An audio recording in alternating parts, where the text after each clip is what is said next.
ஒரு பெரிய அரசன் இந்த உலகம் பூராவையும் ஆண்டுகிட்டு இருந்தான். ரொம்ப காலம் அப்படி அரசாட்சி பண்ணிக்கிட்டு இருந்தான். திடீர்னு அவனுக்கும் சில எதிரிகள் முளைச்சாங்க.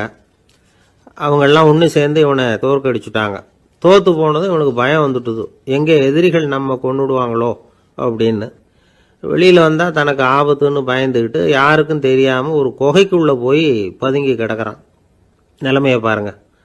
முதல் நாள் அரண்மனையில் அதிகாரம் பண்ணிக்கிட்டு இருந்தவன் மறுநாள் குகையில் பயந்து போய் பதுங்கி கிடக்கிறான்.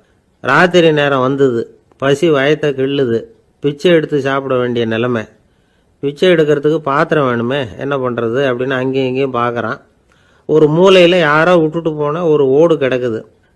அதை எடுத்துக்கிட்டு புறப்பட்டான். இருட்டில் வழி புரியல. ஏதோ ஒரு யூகத்தில் காலை மெதுவாக எடுத்து வச்சு நடந்து போய்கிட்டு இருக்கிறான். வழியில் ஒரு கருப்பு நாய் படுத்து கிடந்தது. இருட்டில் அவன் இது கண்ணுக்கு சரியாக தெரியல. அவனுக்கு தவறி போய் காலை வச்சுட்டான். அது மேலே நாய் சும்மா இருக்குமா, வள்ளுன்னு விழுந்து கடிச்சு விட்டுது. காலை பார்க்குறான், காலத்தையும் நினச்சி பார்க்குறான். அரண்மனையில் வீரக்கழல் அணிந்த காலை உடைய மன்னா அப்படின்னு புகழ்வாங்களே புலவர்கள்லாம். ஆனால் அது இன்னைக்கு நாய் கடித்த காலாயிட்டுதே அப்படின்னு நினைக்கிறான். அது மட்டும் இல்லை, முன்னாடியெல்லாம் பொற்கிண்ணங்களில் தான் அவன் சாப்பிடுவான். ஆனால் இப்போது உடஞ்சி போன ஓட்டு, அது ஓட்டை கையில் வச்சுக்கிட்டு நிற்கிறான். அதில் யாராவது சாப்பாடு போடுவாங்களான்னு. முன்னாடியெல்லாம் நிறைய பேர் அரண்மனைக்கு வருவாங்க. அரசருக்கு காணிக்கைன்னு சொல்லி இவன் காலடியில் கொண்டாந்து கொட்டுவாங்க. அப்போலாம் இவன் அந்த ஜனங்களுடைய முகத்தை திரும்பி கூட பார்க்கறதில்ல, ரொம்ப கர்வமாக உட்காந்துருப்பான். அதே ஆள் இன்றைக்கி எல்லார் கண்ணுலையும் படுறது மாதிரி பிச்சை எடுத்துக்கிட்டு இருக்கிறான். அப்போலாம் காணிக்கைகளை தன்னுடைய கையால் வாங்கிறது தனக்கு கௌரவ குறைச்சல்னு நினச்சி தன்னுடைய வேலைக்காரங்களை விட்டு தான் அதை வாங்க சொல்லுவான். இப்போ பார்த்தீங்கன்னா அவனே தன் கையாலேயே பிச்சை வாங்குறான்.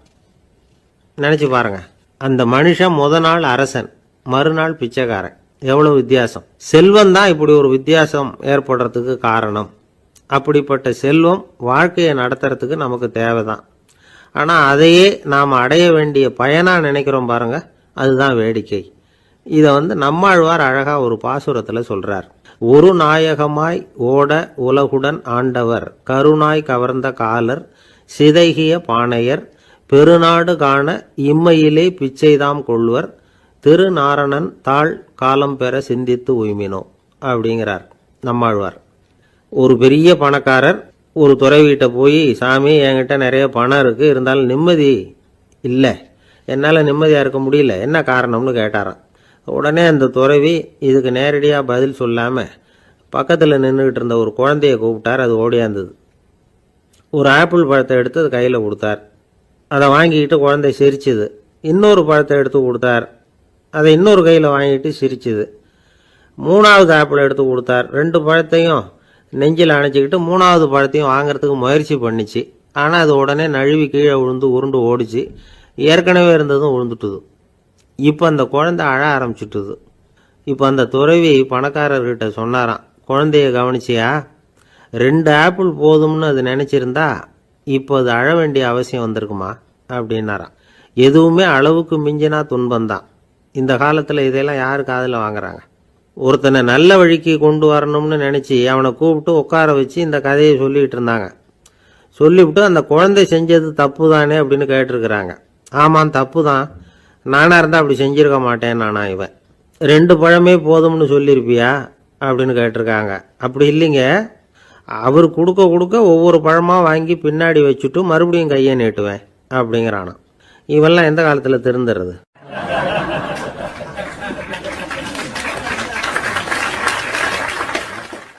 ஒரு பெரிய தத்துவ சிந்தனையாளர் இருந்தார், சுவாங்சு அப்படின்னு பேர். அவருடைய மனைவி ஒரு நாள் திடீர்னு காலமாயிட்டாங்க.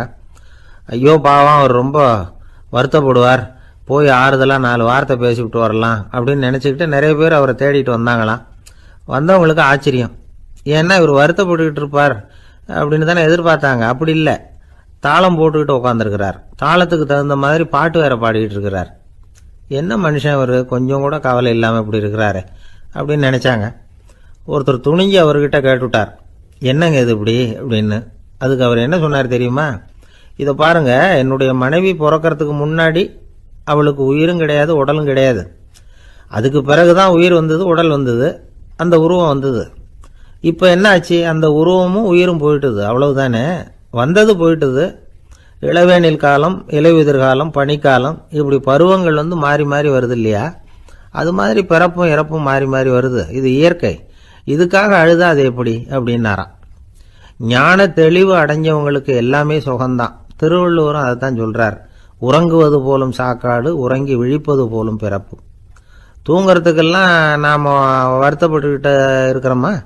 இன்னைக்கு தூங்க வேண்டியிருக்குதே, இன்னும் கொஞ்சம் நேரத்தில் நான் தூங்க வேண்டியிருக்கு அப்படின்னு சொல்லி யாராவது அழுதுகிட்டு இருப்பாங்களா?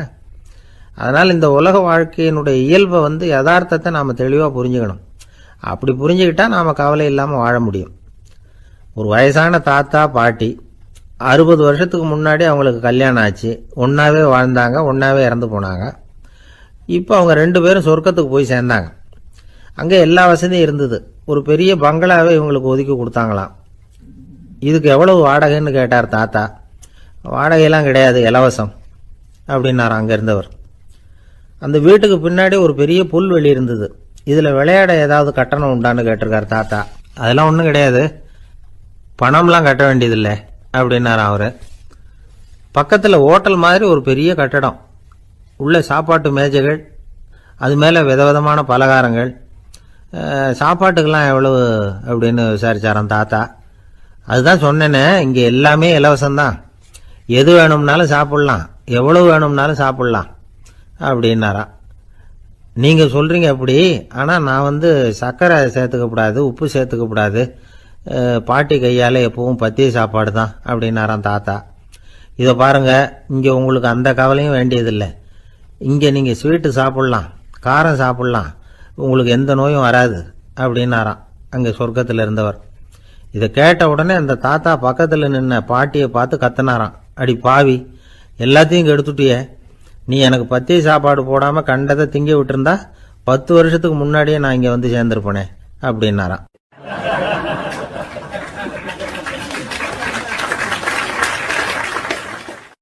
ஒரு நாள் ஒரு 10-15 பள்ளிக்கூடத்து பிள்ளைங்க தேடிட்டு வந்தாங்க.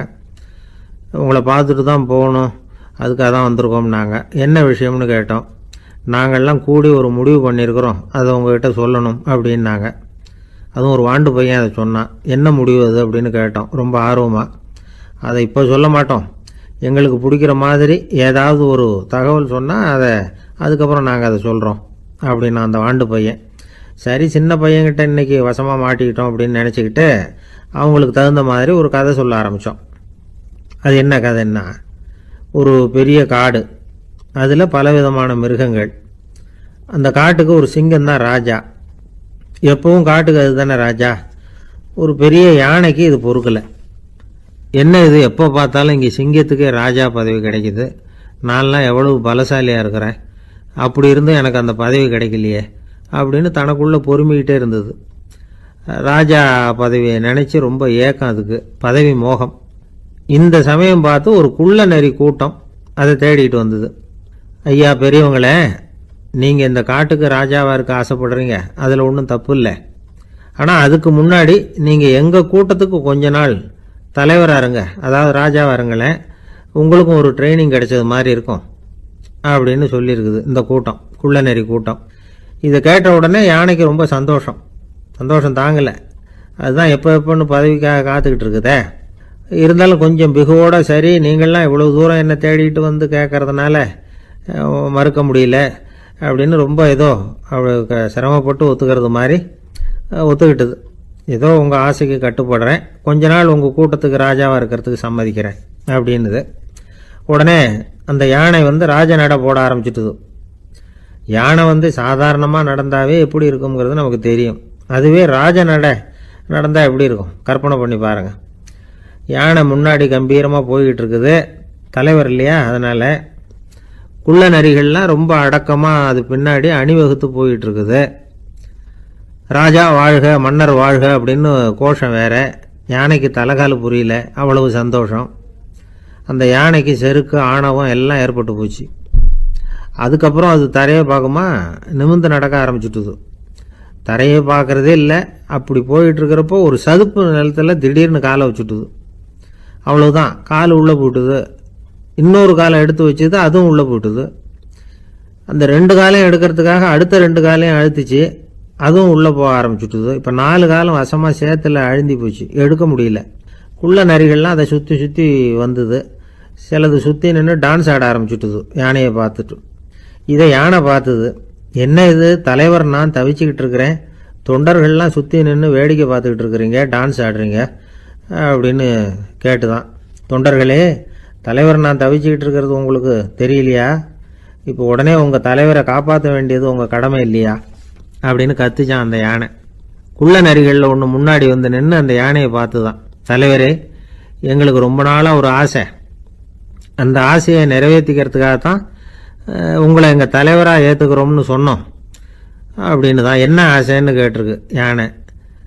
யானை கறி சாப்பிட்டு பார்க்கணுங்கிறது எங்களுக்கு ரொம்ப நாளாக ஆசை, அது இன்னைக்கு தான் நிறைவேற போகுது அப்படின்னு தான் அந்த நரி.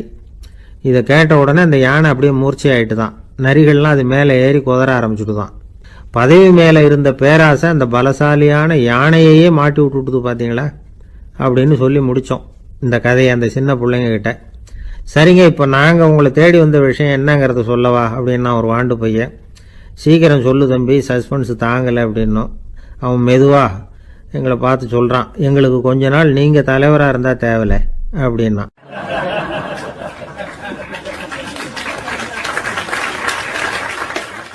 ஒரு காட்டுல ஒரு முனிவர் இருந்தார். ஒரு நாள் அவரை தேடிட்டு 4 பேர் வந்தாங்க. சுவாமி, எங்களுக்கு ரொம்ப நாளா ஒரு சந்தேகம்னாங்க. என்னன்னு கேட்டார். இந்த உலகத்துல எவ்வளவோ காரியங்கள் நடக்குது, எது நியாயம் எது அநியாயம் அப்படின்னு புரிஞ்சுக்க முடியலன்னாங்க. அது யாராலையும் புரிஞ்சுக்க முடியாதுன்னார் முனிவர். வந்தவங்களுக்கு ஆச்சரியமா போச்சு, ஒரு மாதிரியா பார்த்தாங்க. இதை முனிவர் கவனிச்சார். சரி, புறப்படுங்க என்னோடன்னார். எங்கன்னு கேட்டாங்க. இப்போ உங்க 4 பேரையும் ஒரு புஷ்பக விமானத்துல அழைச்சிட்டு போறேன். இந்த உலகத்துல சர்வசாதாரணமா நடக்கக்கூடிய ஒரு காட்சியை உங்களுக்கு காட்ட போறேன். நீங்க பார்க்க போற அந்த காட்சி நியாயமா அநியாயமா அப்படிங்கறத என்கிட்ட சொல்லணும். நீங்க சரியான பதில் சொன்னா புஷ்பக விமானத்துல தொடர்ந்து பிரயாணம் பண்ணலாம். தவறான பதில் சொன்னா இந்த புஷ்பக விமானம் உங்களை கீழே தள்ளி விட்டுரும் அப்படின்னார். 4 பேருக்கும் பயம்தான், இருந்தாலும் முனிவர் கூப்பிடுறாரு அப்படின்னு சொல்லி புறப்பட்டாங்க. அவங்க எல்லாரும் புறப்பட்டு ஒரு காட்டு வழியா போயிட்டு இருக்கிறாங்க புஷ்பக விமானத்துல. அங்க நடக்கிற ஒரு காட்சியை காட்டுறார் முனிவர். அதோ அங்க பாருங்கன்னார். அந்த விமானத்துல இருந்தபடியே எல்லாரும் கீழே குனிஞ்சு பாக்குறாங்க. அங்க ஒரு தாய் புலி அப்பதான் குட்டி போட்டிருக்கு. குட்டிகளை ஈன்ற உடனே பசிக்கு இறை தேடி அந்த பக்கமா வருது. அதே நேரம் ஒரு தாய் மான், அதுவும் அப்பதான் குட்டி போட்டிருக்கு. அதுவும் இதே மாதிரி குட்டிகளை ஈன்ற உடனே பசிக்கு இறை தேடி அந்த பக்கமா வருது. இப்ப அந்த புலி அந்த மானை அடிச்சு போட்டுடுது, அதுவும் சாப்பிடுது, குட்டிகளுக்கும் கொடுக்குது. இப்போ அந்த புலி குட்டிகள் முகத்துல மகிழ்ச்சி, தாயை இழந்த அந்த மான் குட்டிகள் முகத்துல துக்கம். இப்போ அந்த முனிவர் 4 பேர்கிட்டையும் கேட்கிறார், நீங்க இங்க பாத்தீங்களே, இதுல எது நியாயம் எது அநியாயம்? ஒவ்வொருத்தரா சொல்லுங்க. உங்க பதில் சரியில்லைன்னா இந்த விமானம் உங்களை கீழே தள்ளி விட்டுரும், சொல்லுங்க பார்க்கலாம்னார்.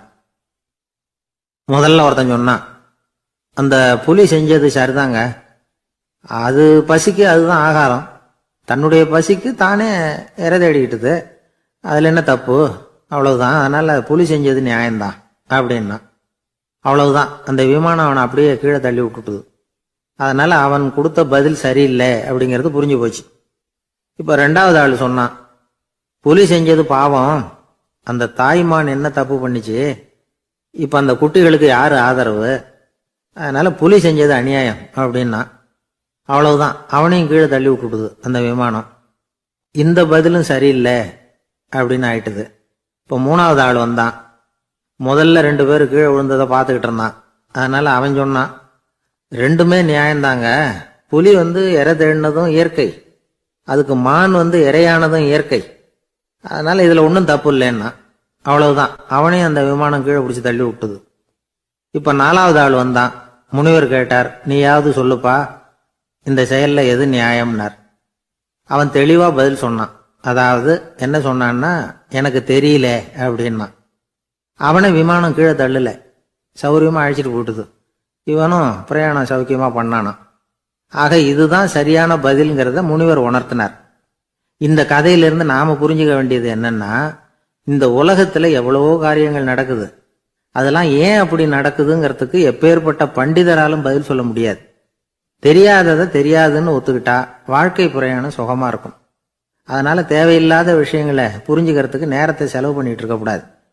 வாழ்க்கையை குழப்பிக்க கூடாது. வாழ்க்கைக்கு தேவையானது என்னவோ அதை மட்டும் புரிஞ்சுக்கிட்டா போதும். இந்த காலத்து ஆள் ஒருத்தன் ஒரு பெரியவரை தேடி வந்தான். ஐயா, ஒரு சந்தேகம்னா. என்ன உன்னுடைய சந்தேகம்னார். பகுத்தறிவுன்னா என்ன, விதின்னா என்ன அப்படின்னு கேட்டான். இதுக்கு அவரு, இப்போ உன்னுடைய வலது கால தூக்குன்னார். தூக்கினான். சரி, இப்போ உன்னுடைய வலது கால கீழே இறக்காம உன்னுடைய இடது காலையும் தூக்குன்னார். தூக்கினான். பொத்துன்னு கீழே விழுந்துட்டான். பெரியவர் சொன்னார், உன்னால ஒரு காலை தூக்க முடிஞ்சுது, அதுதான் பகுத்தறிவு. 2 கால்களையும் ஒரே சமயத்துல தூக்குனா அடிபடும், அப்படிங்கிறது தான் விதி அப்படின்னு விளக்கம் கொடுத்தார். இவன் தன்னுடைய விதியை நொந்துகிட்டே இடுப்பை பிடிச்சுக்கிட்டு அங்கிருந்து நடந்து போயிட்டானான்.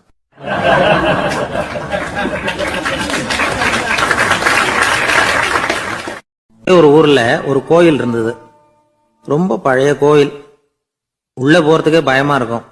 எந்த நேரத்துல இடிஞ்சு விழுந்துருமோ அப்படிங்கிற பயம். அப்படி இருந்ததுனால யாரும் துணிஞ்சு சாமி கும்பிடுறதுக்கு அங்க போறதில்ல. கோயிலுக்கு வர்ற கூட்டம் கொஞ்சம் கொஞ்சமா குறைய ஆரம்பிச்சுட்டுது. கோயில் நிர்வாகிகள் எல்லாரும் கூடி உட்காந்து பேசினாங்க. என்ன பண்ணலாம்னு யோசனை பண்ணாங்க. எந்த இடம் மோசமா இருக்கோ அந்த இடத்த பழுது பார்த்தாங்க. அங்க எங்க வர்ணத்தை பூசி கொஞ்சம் அழகுபடுத்தி பார்த்தாங்க. ஏதோ இந்த ஊர்ல கோயில்னு ஒன்று இருக்கு, அது மக்களுக்கு தெரியணும் அப்படிங்கிறதுக்காகத்தான் இப்படிலாம் பண்ணாங்க. இருந்தாலும் கோவில் இருக்கிற நிலைமை மக்களுக்கு தெரியும். அதனால அங்க வர்றது குறைச்சிக்கிட்டாங்க அவங்க. ஒரு கட்டத்துல யாருமே வர்றதில்ல. நிலைமை அந்த அளவுக்கு ஆயிட்டுது. மறுபடியும் கோவில் நிர்வாகிகள் கூட்டம் நடந்தது. இந்த கூட்டம் கூட கோயிலுக்கு உள்ள நடக்கல, இடிஞ்சு விழுந்துருமோங்கிற பயம். அதனால வெளியில தான் உட்காந்து கூட்டத்தை நடத்தினாங்க. ஏன்னா உள்ள போறதுக்கு அவங்களுக்கும் துணிச்சல் கிடையாது. எந்த நேரமும் விழுந்துரும் போல இருந்தது அது. அது வழியா போறவங்க கூட வேகமா அந்த இடத்த கடந்து போக ஆரம்பிச்சுட்டாங்க. கோவில் நிர்வாகிகள் வெளியில உட்காந்து கூட்டம் போட்டாங்க இல்லையா, அந்த கூட்டத்துல 4 தீர்மானங்களை நிறைவேற்றினாங்க. அது என்ன 4 தீர்மானம்னா, முதல் தீர்மானம், இந்த கோவிலை இடிப்பது அப்படிங்கிற முடிவை இந்த கமிட்டி மிகவும் வருத்தத்துடன் ஏற்றுக்கொள்ளுகிறது அப்படின்னு நிறைவேற்றினாங்க. இதுக்கு பதிலா இன்னொரு கோவிலை உடனடியாக கட்டி முடிச்சுடணுங்கிறது 2வது தீர்மானம். 3வது தீர்மானம் என்ன தெரியுமா? பழைய கோவிலின் கதவுகள், அதிலிருந்து பிரிச்சு எடுக்கிற செங்கல், இதையே புது கோவில் கட்டுவதற்கு பயன்படுத்தி கொள்ள வேண்டியது. பழைய கோவில் இருந்த மாதிரியே அதே வடிவத்துல புது கோவிலையும் கட்ட வேண்டியது. பழைய கோவிலின் அஸ்திவாரத்தை அப்படியே வச்சுக்கிட்டு அதுக்கு மேல நாம கோயிலை கட்டிக்க வேண்டியது. இதுதான் 3வது தீர்மானம். இதையும் கமிட்டி முழு மனசோட ஏத்துக்கிட்டது. இது வரைக்கும் சரி. இப்ப அந்த கமிட்டி 4வதா ஒரு முக்கியமான தீர்மானத்தை கொண்டுகிட்டு வந்து அதையும் ஏகமனதா நிறைவேற்றி விட்டது. அது என்ன தீர்மானம்னா, புதிய கோவில் கட்டி முடிக்கிற வரைக்கும் பழைய கோவிலை இடிக்கிறதில்லை அப்படிங்கிற தீர்மானம். எப்படி இருக்குது பாருங்க இது. பழசை இடிக்காத வரையில அதே இடத்துல புதுசா எப்படி கட்ட முடியும்? பல விஷயங்கள்ல நாம நடந்துகிற முறையும் இப்படிதான் இருக்குதான். வாழ்க்கையில முன்னேறணும்னு ஆசைப்படுவோம். அதே நேரத்துல அந்த முன்னேற்றத்துக்கு எது தடையா இருக்கோ அதை விட்டு விடுறதுக்கும் மனசு வராது. வெளிநாட்டுல ஒரு பெரிய விருந்து நடந்துகிட்டு இருந்துதான். எல்லாரும் மது கோப்பையும் கையுமா அலைஞ்சுகிட்டு இருக்கிறாங்க. ஒருத்தர் மட்டும் கையில எதுவும் இல்லாம ரொம்ப நல்ல பிள்ளையா சாதுவா ஒரு ஓரமா தனியா உட்கார்ந்துருக்கிறார். அவர்கிட்ட நெருங்கி, வாங்க மது சாப்பிடலாம் அப்படின்னு கூப்பிட்டாங்களாம். என்ன வற்புறுத்தாதீங்க, நான் என் மனசுக்குள்ள உறுதியா தீர்மானம் பண்ணிவிட்டேன் அப்படின்னாராம். என்ன தீர்மானம் பண்ணிருக்கீங்க அப்படின்னு கேட்டிருக்காங்க. ஏற்கனவே முழு போதையில் இருக்கும் பொழுது மறுபடியும் மது கோப்பையை தொடறதில்லை அப்படின்னு தீர்மானம் பண்ணிருக்கேன் அப்படின்னாராம்.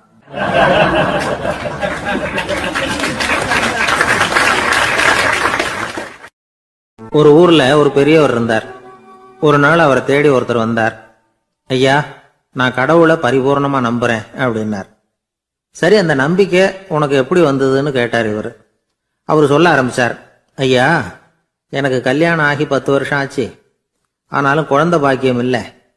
அதுக்கு என்ன காரணமா இருக்கும்னு நான் யோசனை பண்ணிட்டு இருந்தப்போ நண்பர் ஒருத்தர் ஒரு ஆலோசனை சொன்னார். உனக்கு மதப்பற்று இல்லை, எந்த கடவுளையுமே நம்ப மாட்டேங்கிற, அதுதான் காரணம். கடவுளை நம்பு, உனக்கு குழந்தை பாக்கியம் கிடைக்கும் அப்படின்னார். அவர் அப்படி சொன்னாரே தவிர எனக்கு சந்தேகம்தான்.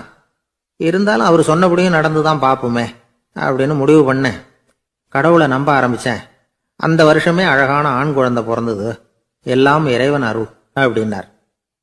இவர் இப்படி சொன்னதை கேட்டதும் அந்த பெரியவர் சொன்னார், நீ சொல்றதெல்லாம் சரிதான், இருந்தாலும் இந்த காலத்துல எந்த ஒரு காரியமா இருந்தாலும் அதை சோதனை செஞ்சு பார்த்துட்டு தான் ஒரு முடிவுக்கு வந்து சேர முடியும். அறிவுபூர்வமான முடிவு அதுவாக தான் இருக்கும்.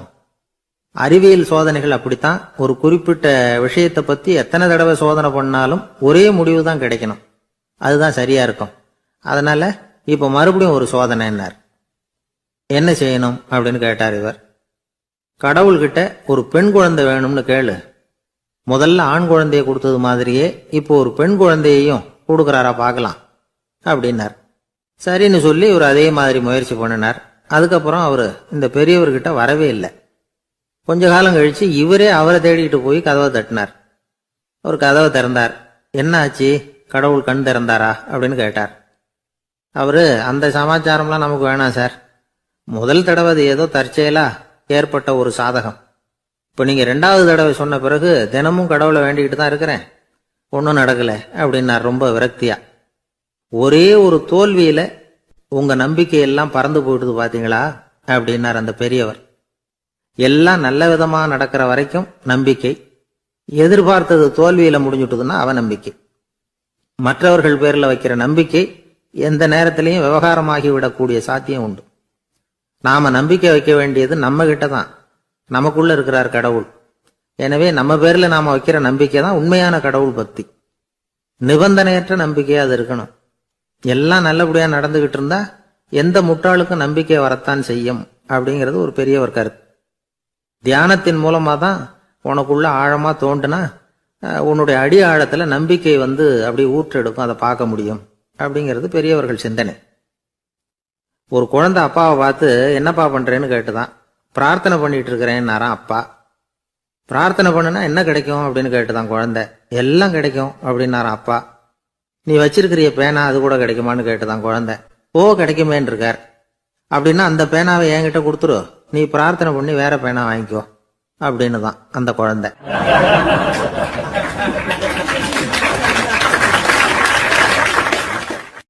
ஒரு ஊர்ல ஒரு குரு இருந்தார், ஜென் குரு. அவரை தேடிட்டு ஒரு மன்னர் வந்தார். வந்தவர் ஜப்பான் மன்னர். தோட்டக்கலையை பத்தி தெரிஞ்சுட்டு போறதுக்காக அவர் வந்தார். எப்படி தோட்டம் அமைக்கிறது அப்படிங்கிறத பத்தி அந்த குரு விவரமா சொல்லி கொடுத்தாரு. 1 நாள் 2 நாள் இல்ல, 3 வருஷம் கத்து கொடுத்தார். அதுக்கப்புறம் சொன்னார், நான் கத்து கொடுத்துட்டேன், இனிமே நீங்க போகலாம், போய் தோட்டம் அமைக்கலாம்.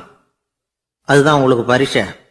தோட்டம் அமைச்ச பிறகு சொல்லி அனுப்புங்க, நான் வந்து பார்க்கறேன். நீங்க இங்க என்னவெல்லாம் கத்துக்கிட்டீங்களோ அதையெல்லாம் அங்க செயல்முறையில செஞ்சு காட்டுங்க அப்படின்னு சொல்லி அனுப்பி வச்சார். மன்னர் போனார். அரண்மனைக்கு பக்கத்திலேயே ஒரு பெரிய தோட்டத்தை உண்டு பண்ணினார். அழகான மரங்களையும் செடிகளையும் உருவாக்கினாரு. கிட்டத்தட்ட 1000 தோட்டக்காரர்களை பயன்படுத்தி 3 வருஷங்கள் முயற்சி பண்ணி அந்த அழகான தோட்டத்தை உருவாக்கினார். குரு கிட்ட இருந்து செய்தி வந்தது, நாளைக்கு வந்து தோட்டத்தை பார்க்கறேன் அப்படின்னு.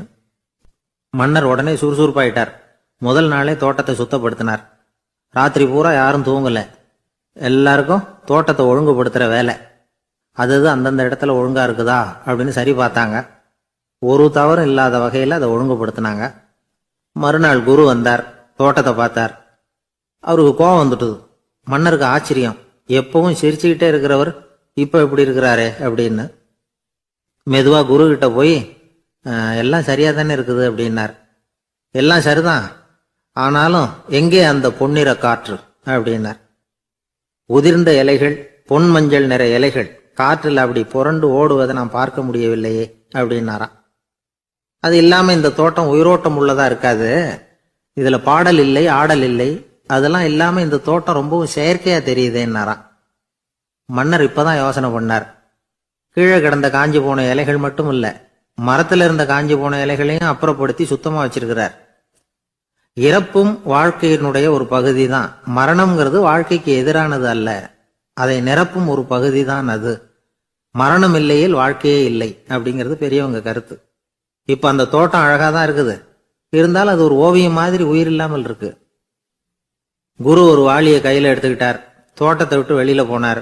ஏற்கனவே வீசி எறிந்த அந்த சருகுகளை எல்லாம் அள்ளி கொண்டுகிட்டு வந்தார். உள்ள எல்லா இடங்கள்லயும் அதை வீசினார். உடனே காத்து அந்த காய்ந்த சருகுகளையும் பழுத்த இலைகளையும் அசைக்க ஆரம்பிச்சுட்டுது. இப்போ அங்க சலசல சத்தம், சங்கீதம், இலைகளின் நடனம், ஓவியம் மாதிரி இருந்த அந்த தோட்டத்துக்கு இப்போ உயிர் வந்துட்டுது. இதுதான் அந்த பொன்னான காற்று அப்படின்னாராம் குரு. மன்னருக்கு புரிஞ்சுது. மிகப்பெரிய ஜென் கேள்வி ஒன்று உண்டு. உம்மான் அப்படிங்கிற ஒரு பெரிய குருவை பார்த்து துறவி ஒருத்தர் கேட்டாராம், இலைகள் எல்லாம் கீழே விழுந்து மரங்கள் மொட்டையாக இருக்கும் பொழுது என்ன நடக்கும்? இதுதான் கேள்வி. இதுக்கு உம்மான் சொன்ன பதில் பொன்னான காற்று, தி கோல்டன் விண்ட் அப்படின்னாராம். இதுக்கு என்ன விளக்கம்னா, உன்னுடைய எண்ணங்கள் எல்லாம் உன்னுடைய மனசிலிருந்து கீழே விழுந்து உனது உள்ளுணர்வானது மொட்டையாக நிற்கும் நிலைதான் அது. உனது வேர்களின் அருகில் காற்று வீசுகிறது. எல்லா எண்ணங்களும் உன்னிலிருந்து வெகு தூரத்துக்கு புரண்டு கொண்டே சென்று விடுகிறது. நீ அவற்றை கடந்து விட்டால் நீ அவைகளுக்கெல்லாம் மேலெழுந்து கீழே பார்ப்பவனைப் போல நிற்க ஆரம்பித்து விடுவாய். அதுதான் தியானம் என்பது அப்படின்னு சொல்றாங்க. தியானம்ங்கிறது எண்ணத்துக்கு எதிரானது இல்லை. தியானம்ங்கிறது எண்ணங்களை கடந்து செல்வதுதான். அதுக்கப்புறம் நாம பொன்னிற காற்றுல ஆட ஆரம்பிச்சிருவோம். இதுதான் பெரியவர்கள் சொல்றது. என்கிட்ட ஒருத்தர் தோட்டம் அமைக்கணும்னு யோசனை கேட்டு வந்தார். எல்லாம் சொல்லி கொடுத்தேன். செடிகள்லாம் செழிப்பா வளரணும்னா வேர் காயாம பாத்துக்குங்க, தினமும் தண்ணி விடுங்க அப்படின்னு சொல்லி அனுப்பி வச்சேன். ஒரு மாசம் கழிச்சு ஒரு தோட்டத்தை பாக்கிறதுக்காக போனேன். போய் பார்த்தா எல்லா செடியும் வாடி கிடக்குது. என்னங்க இப்படி பண்ணிவிட்டீங்கன்னு. நீங்க சொன்னபடிதான் செஞ்சேன்னார். என்ன செஞ்சீங்கன்னு கேட்டேன். வேறு காயாம பார்த்துக்க சொன்னீங்க, தினமும் ஒரு தடவை எல்லா செடியையும் ஒவ்வொன்னா புடுங்கி பார்த்து வேறு காயாம இருக்கா அப்படின்னு பார்த்துட்டு அதுக்கப்புறம் தண்ணி பாய்ச்சனே, அவ்வளவுதான் அப்படின்னார்.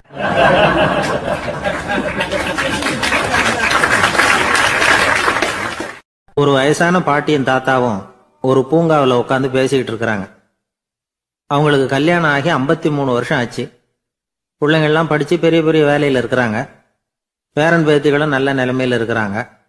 இந்த தாத்தாவும் பாட்டியும் சிரிச்சு பேசிக்கிட்டு இருந்ததை ஒரு பெரியவர் பார்த்தார். அவருக்கு ஆச்சரியமா இருந்தது. இந்த வயசுலயும் இவ்வளவு அந்யோன்யமா இவங்க பேசிக்கிட்டு இருக்கிறாங்களே அப்படின்னு நினைச்சார். சரி, நேரிலேயே கேட்டுருவோமே அப்படின்னு நினைச்சுக்கிட்டு கிட்ட போனார். உங்க மன வாழ்க்கையின் வெற்றிக்கான ரகசியம் என்ன அப்படின்னு கேட்டார். இதை கேட்டதும் அந்த தாத்தா சிரிச்சுக்கிட்டே பாட்டியை பார்த்தாராம். அதுக்கப்புறம் சொன்னாராம், நான் இந்த அம்மாவை கல்யாணம் பண்ணிட்டதுக்கும் எங்களுடைய இல்வாழ்க்கை இவ்வளவு நாளா பலம் குறையாம மகிழ்ச்சியா இருக்கிறதுக்கும் காரணம் ஒண்ணுதான். அது என்ன காரணம்னா, எங்களுக்கு இடையில பொதுவா நிறைய குறைகள் உண்டு, அதுதான் காரணம் அப்படின்னாராம். அவர் சொல்றது சரிதான் அப்படிங்கிறது மாதிரியே அந்த பாட்டியும் அவரை நிமிர்ந்து பார்த்தாங்களாம்.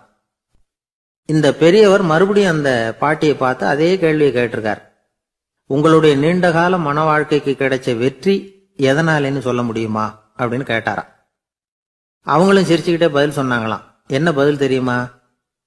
சில பேரை நாம குறிப்பிட்ட பண்புகளுக்காக நேசிக்கிறோம், வேற சிலரை நாம அந்த பண்புகள் இல்லாத குறைகளுக்காகவே விரும்பி பழகிறோம் இல்லையா அப்படின்னு கேட்டுட்டு தலையை குனிஞ்சுக்கிட்டாங்களாம் அந்த பாட்டியம்மா.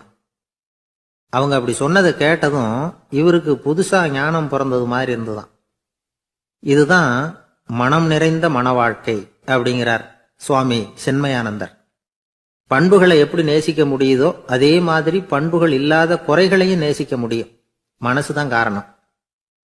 ஒரு மேல்நாட்டு தம்பதி, அவங்களும் தாத்தா பாட்டி தான். அவங்க 2 பேரும் ஒரு பூங்காவில் உட்காந்து சிரிச்சு பேசிக்கிட்டு இருக்கிறாங்க. அதை ஒருத்தர் பார்த்தார். அவருக்கு ஆச்சரியம். இவ்வளவு காலம் ஆகி இந்த வயசுலயும் இப்படி அன்பா பேசிக்கிட்டு இருக்கிறாங்களே அப்படிங்கிற ஆச்சரியம். கிட்ட நெருங்கி போனாரு. கேட்டார், ஏன் தாத்தா உங்களுக்கு கல்யாணம் ஆகி எவ்வளவு வருஷம் ஆச்சுன்னார். 55 வருஷம் ஆச்சுன்னாராம் அவரு. இன்னமும் இவ்வளவு சந்தோஷமா இருக்கிறீங்களே, அதுக்கு என்ன காரணம்னு கேட்டிருக்கார். அதுக்கு என்ன காரணம்னா, இதுவரைக்கும் எங்களுக்குள்ள சண்டையே வந்ததில்லை அப்படின்னாராம். அது எப்படி முடியும்னு கேட்டிருக்கார் இவர் ஆச்சரியமா. அந்த தாத்தா சொல்ல ஆரம்பிச்சாராம், பாருப்பா, எங்களுக்கு கல்யாணம் ஆன புதுசுல நானும் என்னுடைய மனைவியும் ஒரு குதிரை மேல ஏறி ஒரு காட்டு வழியா போய்கிட்டு இருந்தோம். கொஞ்ச தூரம் போனதும் அந்த குதிரை எடக்கு பண்ணிச்சு. நான் உடனே கீழே இறங்கி அந்த குதிரையை பார்த்து, இது உனக்கு முதல் தடவை அப்படின்னு மிரட்டலா சொல்லிவிட்டு ஏறி உக்காந்தேன். மறுபடியும் போனோம். கொஞ்ச தூரம் குதிரை நல்லபடியா நடந்து போச்சு. மறுபடியும் எடக்கு பண்ண ஆரம்பிச்சுட்டுது. நான் கீழே இறங்கினேன். கையில இருந்த சாட்டையால ஓங்கி ஒரு அடி கொடுத்தேன். இது உனக்கு 2வது தடவை அப்படின்னு சொல்லிவிட்டு ஏறி உக்காந்தேன். மறுபடியும் குதிரை கொஞ்சம் தூரம் நல்ல விதமாக நடந்து போச்சு. அப்புறமும் இடக்கு பண்ண ஆரம்பிச்சுட்டுது. அந்த சமயத்தில் ஒரு ஆற்று பாலத்தை கடந்து போய்கிட்டு இருக்கிறோம். நான் கீழே இறங்கினேன். என்னுடைய மனைவியையும் கீழே இறங்க சொன்னேன். அந்த குதிரையை பிடிச்சி அப்படியே ஆற்றுல தள்ளி விட்டுட்டேன். தள்ளி விட்டுட்டு இது உனக்கு கடைசி தடவை அப்படின்னு சொன்னேன். அதை பார்த்ததும் என் மனைவி பதறி போயிட்டாங்க.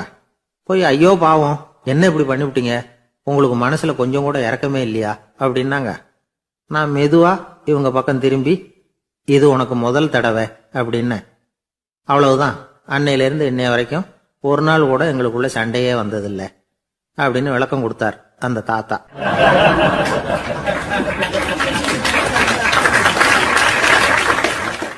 ஒரு ஆளு வேகமா நடந்து போய்கிட்டு இருந்தான். அவன் வேகமா நடக்கிறதுக்கு காரணம் வெயில் காலம், காலில் செருப்பு இல்லை, மணல் பாதை, அதுதான் வேகம். காலில் செருப்பும் இல்லாம கையில குடையும் இல்லாம அந்த ஆளு வெயில்ல நடந்து போய்கிட்டு இருக்கிறான். அந்த சமயத்துல இன்னொருத்தன் குதிரை மேல ஏறி அந்த வழியா வந்துகிட்டு இருக்கிறான். அவன் காலில் செருப்பும் இருந்தது, கையில குடையும் இருந்தது. நடந்து போய்கிட்டு இருந்தவன் அந்த குதிரை ஆசாமியை பார்த்து கேட்டான், ஐயா, நீங்களும் குதிரை மேல உட்காந்துக்கிட்டு போய்கிட்டு இருக்கிறீங்க, அப்படி இருக்கிறப்போ உங்களுக்கு அந்த செருப்பு என்னத்துக்கு, அதை எனக்கு கொடுத்து உதவலாமே அப்படின்னா. குதிரை மேல உட்காந்துருந்தவன் யோசனை பண்ணி பார்த்தான். இவன் சொல்றது நியாயம்தானே அப்படின்னு சொல்லி தன்னுடைய செருப்பை கழட்டி அந்த வழிப்போக்கனுக்கு கொடுத்துட்டான்.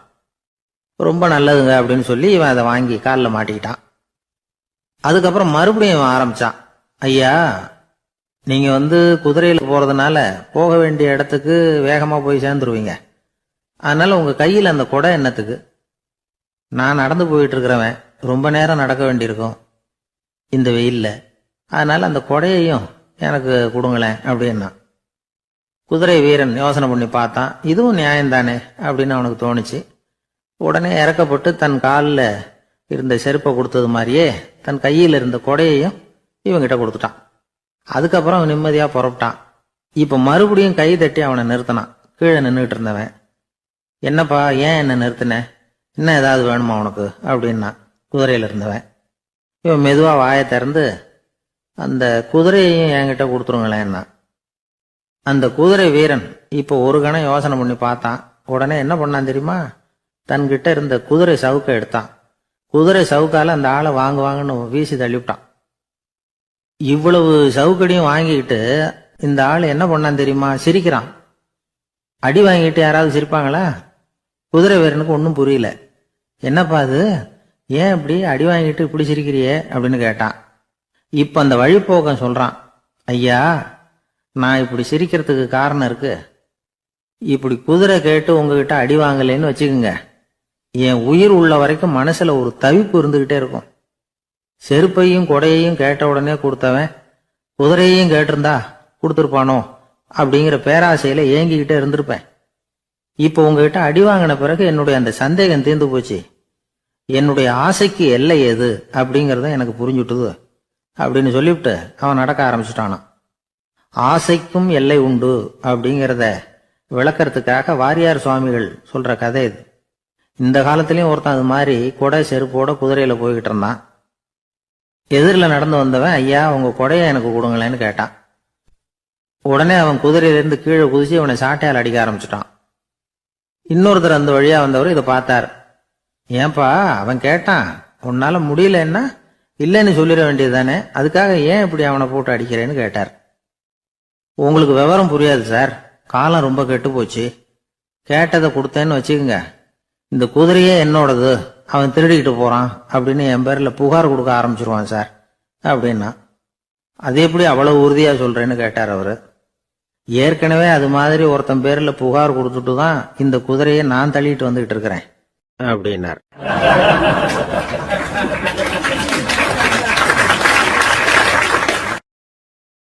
நாட்டுல நல்லவங்க ஒருத்தர் 2 பேர் இருக்கிறதுனால தாங்க மழையே பெய்யுது அப்படின்னு சொல்றது உண்டு. நல்லார் ஒருவர் உளரேல் அவர் பொருட்டு எல்லாருக்கும் பெய்யும் மழை. சில சமயம் ரொம்ப பேர் திடீர்னு நல்லவங்களா ஆயிடுவாங்க போல இருக்கு. அதனால தான் விடாம பேய் மழையா கொட்டி தீர்த்துடுது. எல்லாரும் நல்லவங்களாயிட்டா உலகமே தாங்காது போல இருக்க. அப்பப்போ ஒருத்தர் 2 பேர் நல்லவங்களாகணும், அப்பதான் சீரா மழை பெய்யும். மாசத்துக்கு 3 பேர் நல்லவங்களானா மாதம் மும்மாரி பொழியும். இதெல்லாம் வேடிக்கை பேச்சு. இப்போ இதெல்லாம் ஒரு பக்கம் இருக்கட்டும். இப்போ விஷயத்துக்கு வருவோம். ஒரு கும்பலில் நல்லவன் யார் அப்படிங்கிறத எப்படி கண்டுபிடிக்கிறது? இதுக்கு ஒரு வேடிக்கை கதை உண்டு. என்னுடைய நண்பர் ஒருத்தருக்கு அவங்க பாட்டியம்மா சொன்ன கதையும் அது. அது என்ன கதைன்னா, ஒரு ஊரில் ஒரு சமயம் பலமான மழை பெய்ய ஆரம்பிச்சுட்டு தான். இடி மின்னல் ரொம்ப கடுமையாக இருந்திருக்குது. ஆரம்பித்த மழை வர வர கடுமையாக ஆகிட்டு இருக்குதே தவிர நிற்கிற பாடா தெரியல. ஊர் ஜனங்கள்லாம் பார்த்தாங்க. இதுக்கு மேலேயும் வீட்டு உள்ள இருந்தால் ஆபத்துங்கிறத புரிஞ்சுக்கிட்டாங்க. ஏன்னா வீடெல்லாம் இடிஞ்சு விழுந்துருமோங்கிற பயம். உடனே எல்லாரும் புறப்பட்டு ஊருக்கு பொதுவாக இருந்த ஒரு மண்டபத்தில் போய் தங்கிக்கிட்டாங்க. மின்னல் கடுமையாக இருந்தது. இடி எந்த நேரத்துலையும் விழலாம்ங்கிற நிலைமை. எப்போ விழலாம்னு பார்த்துக்கிட்டு இருக்குது. அந்த மண்டபத்தில் இருந்த ஜனங்கள் மனசுக்குள்ள ஒரு பயம். நம்ம கூட்டத்தில் யாராவது ஒரு கெட்டவன் பாவம் பண்ணவன் இருந்தால் கூட இடி இந்த மண்டபத்தில் விழுந்துரும். அது எல்லாருக்கும் ஆபத்து அப்படின்னு நினச்சாங்க.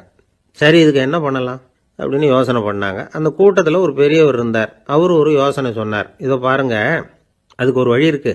அதோ எதிர்த்தாப்புல கொஞ்சம் தூரத்தில் ஒரு உயரமாக மரம் ஒன்று இருக்கு பாருங்க. பொதுவாக இடி சுலபமாக விழறது அது மாதிரி உயரமான மரத்தில் தான். நம்ம கூட்டத்தில் இருக்கிறவங்க எல்லாரும் ஒவ்வொருத்தராக போய் அந்த மரத்தை தொட்டு விட்டு திரும்பி வந்துடணும். நம்மள பாவம் பண்ணவன் யாரோ அவன் அந்த மரத்தை தொடுற சமயத்தில் இடி விழுந்துரும். அவன் மட்டும் போயிடுவான். மண்டபத்தில் இருக்கிற நாமெல்லாம் பொழைச்சிக்கலாம் அப்படின்னு ஐடியா கொடுத்தாரு அந்த பெரியவர். இது நல்ல யோசனையாக பட்டது. எல்லாரும் ஒத்துக்கிட்டாங்க. ஒவ்வொருத்தராக போய் அந்த மரத்தை தொட்டு விட்டு திரும்பி வந்தாங்க. இடி எதுவும் விழலை. இன்னமும் பாவம் பண்ண ஆசாமி அதை போய் தொடலை போல இருக்கு அப்படின்னு நினச்சிக்கிட்டாங்க. ஒவ்வொருத்தராக போகிறாங்க. எல்லாரும் போய் தொட்டு விட்டு வந்தாச்சு. இன்னும் ஒரே ஒரு ஆசாமி தான் பாக்கி. கடைசியாக இருந்த அந்த ஆள் பயந்துட்டான். இது வரைக்கும் இடி விழலைன்னா இப்போ என்ன அர்த்தம்? இப்போ நாம தான் பாக்கி, நாம தான் தப்பு பண்ண ஆள் போல இருக்கு அப்படின்னு நினச்சிட்டான். அதனால் துணிச்சலாக போய் தொடுறதுக்கு பயந்தான். தயங்கிக்கிட்டே இருந்தான். இருந்தாலும் மற்றவங்கள்லாம் சும்மா இருப்பாங்களா? கட்டாயப்படுத்தி கழுத்தை பிடிச்சி தள்ளாத குறையா அவனை தள்ளி விட்டாங்க. போய் தொட்டுட்டு வாடான்னு. அவன் நடுங்கிட்டே போய் அந்த மரத்தை தொட்டான். அதே வினாடி ஒரு பயங்கரமான மின்னல் இடி விழுந்துட்டுது. எங்கே விழுந்தது தெரியுமா? அந்த ஆள் மேலே இல்லை, மண்டபத்தில் விழுந்தது. மண்டபத்தில் இருந்தவங்க பூரா காலி. அந்த ஒரு ஆள் மட்டும் பொழைச்சிக்கிட்டான். இந்த ஒரு ஆளை காப்பாற்றுறதுக்காக தான் இடி மண்டபத்தில் விழாமல் இருந்திருக்குது. இதுதான் கதை. அதனால் நல்லவங்க எப்படியும் தப்பிச்சுக்குவாங்க அப்படிங்கிறது ஒரு நீதி. ஒருத்தன் அப்படி தான் தெருவில் நடந்து போய்கிட்டு இருந்தான். ரொம்ப நல்லவன். எதிரில் ஒருத்தன் சைக்கிளில் வந்துக்கிட்டு இருந்தான். அதில் மோதி இவன் கீழே விழுந்துட்டான். சைக்கிள்காரன் உடனே இறங்கி இவனை தூக்கி விட்டான். இவன் எழுந்திரிச்சு அவனை முறைச்சி பார்த்தான். அப்படி பார்க்காதீங்க சார், நீங்கள் ரொம்ப புண்ணியம் பண்ணியிருக்கீங்க, அதுதான் இப்போ சைக்கிளில் மோதிக்கிட்டீங்க அப்படின்றான். என்ன அப்படி சொல்கிறேன் நான்? இவன் 10 நிமிஷத்துக்கு முன்னாடி நான் லாரி ஓட்டிகிட்டு வந்தேன், அப்போ நீங்கள் எதிரில் வந்திருந்தீங்கன்னா என்ன ஆயிருக்கும் அப்படின்னானா அவன்.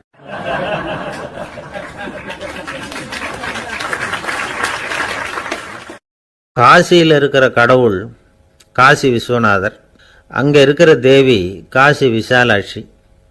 இவங்க 2 பேரும் ஒரு நாள் பேசிக்கிட்டு இருந்தப்போ கடவுள் சொன்னார், இந்த மனிதர்களை நாம் ரொம்பவும் நம்பிக்கையோடு தான் படைச்சிருக்கிறோம். இருந்தாலும் அவங்களுக்கு தான் நம்பிக்கை இல்லை. எதுலேயும் ஒரு உண்மையான நம்பிக்கை இல்லாமல் வாழ்ந்துக்கிட்டு இருக்கிறாங்க அப்படின்னார். என்ன அப்படி சொல்கிறீங்க? அதை பாருங்கள், எவ்வளவு பேர் காசியை தேடிட்டு கங்கையில் குளிச்சுக்கிட்டு இருக்கிறாங்க. அவங்களெலாம் நம்பிக்கை இல்லைன்னா இவ்வளவு தூரம் தேடிட்டு இங்கே குளிப்பாங்களா அப்படின்னு நாங்கள் தேவி. சரி, அதை சோதித்து பார்க்கலாம் அப்படின்னு 2 பேரும் முடிவு பண்ணிக்கிட்டாங்க. உடனே ஒரு திட்டம் போட்டாங்க. அது எப்படின்னா, நாம் 2 பேருமே பக்தர்கள் மாதிரி உருவத்தை மாற்றிக்கிட்டு கங்கை கரைக்கு போக வேண்டியது. நான் கங்கையில் இறங்கி குளிக்கிறேன். கொஞ்ச நேரத்தில் சுழலில் மாட்டிக்கிட்டது மாதிரி நடிக்கிறேன். நீ உடனே கரையிலிருந்து சத்தம் போடும், என்னோட வீட்டுக்காரரை யாராவது காப்பாற்றுங்களேன்னு சத்தம் போடும். அதோட இன்னொன்று சொல்லு, யாராவது ஒரு புண்ணிய ஆத்மா அவர்கிட்ட போய் அவருடைய முடியை பிடிச்சி இழுக்கணும். அப்படி ஒரு சாபம் இருக்குது எங்களுக்கு. புண்ணிய ஆத்மா, அதாவது எந்த பாவமும் செய்யாத இல்லாத ஒருத்தர் தான் அவரை காப்பாற்ற முடியும். அப்படிப்பட்டவங்க யாராவது வெள்ளத்தில் குதிச்சு என்னுடைய கணவரை காப்பாற்றுங்கோ அப்படின்னு நீ சத்தம் போடு, கூச்சல் போடு, என்ன நடக்குதுன்னு பார்க்கலாம் அப்படின்னார் கடவுள். சரின்னு சொல்லி 2 பேருமா சாதாரண பக்தர்கள் மாதிரி கங்கை கரைக்கு சேர்ந்தாங்க. அவர் இறங்கி குளித்தார். திட்டம் போட்டது மாதிரியே சுழலில் மாட்டிக்கிட்டது மாதிரி கத்துனார். கரையில் இருந்த அந்த அம்மா, ஐயோ என் கணவரை காப்பாற்றுங்களேன், யாராவது காப்பாற்றுங்களேன்னு கத்துனாங்க. பல பேர் ஓடி வந்தாங்க. உடனே இவங்க, பாவம் இல்லாத புண்ணிய ஆத்மா ஒருத்தரால் தான் என்னுடைய கணவர் காப்பாற்றப்படணுங்கிறது விதி, அப்படி ஒரு சாபம் இருக்குது, அதனால் புண்ணிய ஆத்மா யாராவது அவர்கிட்ட போய் அவர் முடியை பிடிச்சி தூக்குனா அவரை காப்பாற்றி கொள்ளலாம் அப்படின்னாங்க. இவங்க இப்படி சொன்னதும் எல்லாரும் திகைச்சு போய் நின்றுட்டாங்க. ஒவ்வொருத்தருக்கும் அவங்க செஞ்ச பாவம்லாம் ஒவ்வொன்றா ஞாபகத்துக்கு வர ஆரம்பிச்சுட்டுது. சரி, இதுக்கு நாம லாயக்கு இல்லை அப்படின்னு சொல்லி ஒதுங்கி போக ஆரம்பிச்சிட்டாங்க எல்லாம். இந்த சமயத்தில் யாரோ ஒருத்தர் வேகமாக ஓடி வந்தார். ஆற்றுல குதிச்சார். அவர்கிட்ட போனார், முடியை பிடிச்சார், தூக்கினார், அவரை காப்பாற்றி கரைக்கு கொண்டுட்டு வந்துட்டார். அப்படி காப்பாற்றின அந்த ஆளை இவங்க 2 பேரும் தனியாக கூப்பிட்டுக்கிட்டு ஒரு மண்டபத்துக்கு வந்துட்டாங்க. வந்து விசாரிக்கிறாங்க. நீ யாரப்பா அப்படின்னு கேட்குறாங்க. ஏதும் தெரியாத மாதிரி. நான் இந்த ஊர் அன்ன சத்திரத்தில் வேலை செய்கிற ஒரு சமையல்காரன் அப்படிங்கிறார். நீ வந்து கங்கையில் குளிக்கிறது உண்டான்னு கேட்டிருக்காங்க. நான் இந்த ஊர்லேயே தான் இருக்கிறேன், இருந்தாலும் தினமும் கங்கையில் குளிக்கிறது இல்லை, எப்போது ஒரு நாள் அங்கே குளிப்பேன் அப்படின்னார். கங்கையில் மூழ்கி எழுந்திரிச்சா பாவம்லாம் தொலையும்னு சொல்கிறாங்க. அப்படி இருக்கிறப்போ அங்கே இன்றைக்கி கங்கையில் குளிச்சுக்கிட்டு இருக்கிறவங்கெல்லாம் தங்களை வந்து புண்ணிய ஆத்மாவா நினைக்கல. கங்கையில் குளிக்காத நீ உன்னை வந்து புண்ணிய ஆத்மாவா நினச்சி என்னை காப்பாற்ற வந்திருக்கிற, அது எப்படி அப்படின்னு கேட்டார். அதுக்கு அந்த ஆள் சொல்கிறான், கங்கையில் குதிச்சதுக்கு அப்புறம் தானே உங்களை காப்பாற்ற போகிறோம், அப்படி குதிக்கும் பொழுது என்னுடைய பாவம்லாம் போயிருக்கும்ல, நான் புண்ணிய ஆத்மாவாக ஆயிருப்பேனே, அதனால தான் துணிஞ்சு வந்து உங்களை காப்பாற்றினேன் அப்படின்னா. கடவுளும் தேவியும் அவனுக்கு வந்து காட்சி கொடுத்தாங்களாம். இப்படி ஒரு கதை உண்டு. அதாவது கங்கையில் குளிச்சுக்கிட்டு இருக்கிறவங்களுக்கே தங்களுடைய பாவம் போகுங்கிற நம்பிக்கை பரிபூர்ணமாக இல்லை, குளிக்காத ஒருத்தனுக்கு அந்த நம்பிக்கை இருந்தது. அதனால் அவனால் கடவுளை பார்க்க முடிஞ்சது. கடவுளை வந்து நாமளும் பார்க்க முடியுமா முடியாதா அப்படிங்கிற குழப்பம்லாம் நமக்கு வேண்டியதில்லை. நம்பிக்கையோடு வாழணுங்கிற உண்மையை மட்டும் இந்த கதையிலேருந்து புரிஞ்சுக்கிட்டா போதும். ஏன்னா இந்த கதையை கேட்டுட்டு ஒரு நண்பன் குதர்க்கமாக ஒரு கேள்வி கேட்டான். ஏன் சார், கங்கையில் குளித்தா பாவம் போயிடும்னு சொல்கிறீங்களே, நான் எனக்கு வேண்டாத ஒருத்தனை அழைச்சிட்டு போய் கங்கையிலேயே தள்ளி விட்டுட்டு அதுக்கப்புறம் அங்கேயே முழுக்க போட்டுட்டு நான் செஞ்ச பாவத்தை வந்து அதுலேயே கழுவி விட்டுட்டு மறுபடியும் உங்ககிட்ட வந்துடுறேன்னு வச்சுக்கோங்க, நீங்கள் என்னை வந்து புண்ணிய ஆத்மான்னு ஏற்றுக்குவீங்களா அப்படிங்கிறான். ஆள் கொஞ்சம் ஆசைந்தான், நம்மளே அங்கே அழைச்சிட்டு போனாலும் போயிடுவான். வாழ்க்கையில் சில சந்தர்ப்பங்களில் நாம் வந்து சில அவமானங்களை சந்திச்சே தீர வேண்டியிருக்கு. என்ன பண்ணுறது, காலம் அப்படி. அவமானப்படுறவங்க உடனே அடங்கி போய்டுறது தான் உலக வழக்கம். அவமானப்பட்டால் உடனே சீறி எழறவங்களும் உண்டு. ஆனால் அதையே ஒரு சவாலாக எடுத்துக்கிட்டு முன்னுக்கு வர்றவங்களும் சில பேர் இருக்கிறாங்க. அவங்க ரொம்ப அபூர்வம்.